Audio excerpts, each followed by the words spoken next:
ចេញឆ្ងាយទៅរកការងារស្រុកគេ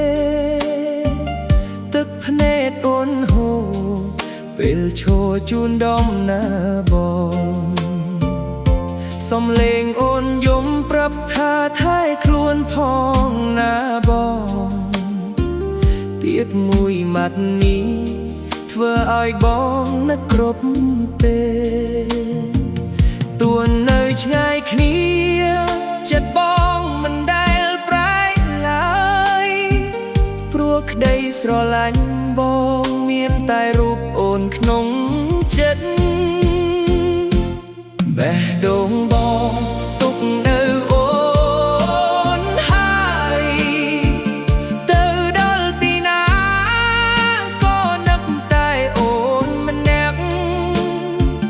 រាត្រីត្រជាក់បងកាន់តែនឹកដល់អូ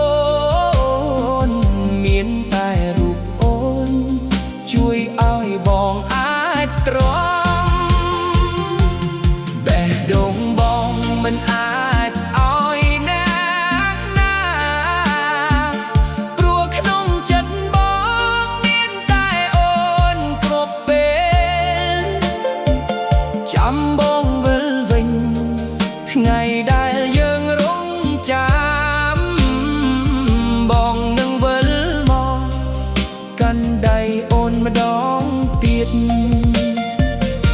ពេលឮសំឡេងភ្លៀងបងកាន់តែនឹកអូននឹកថ្ងៃដែលយើងពីរនាក់អង្គុយមើលមេឃជាមួយគ្នាបងខំធ្វើការទោះហត់ប៉ុណ្ណាក៏ដោយព្រោះចង់ឲ្យអូនមានថ្ងៃល្អជាងនេះបេះដូងបងទុកនៅអូនរួយឆាយទៅដល់ទីណាក៏នឹកតែអូនម្នាក់រាត្រីត្រជាក់នៅស្រុកគេប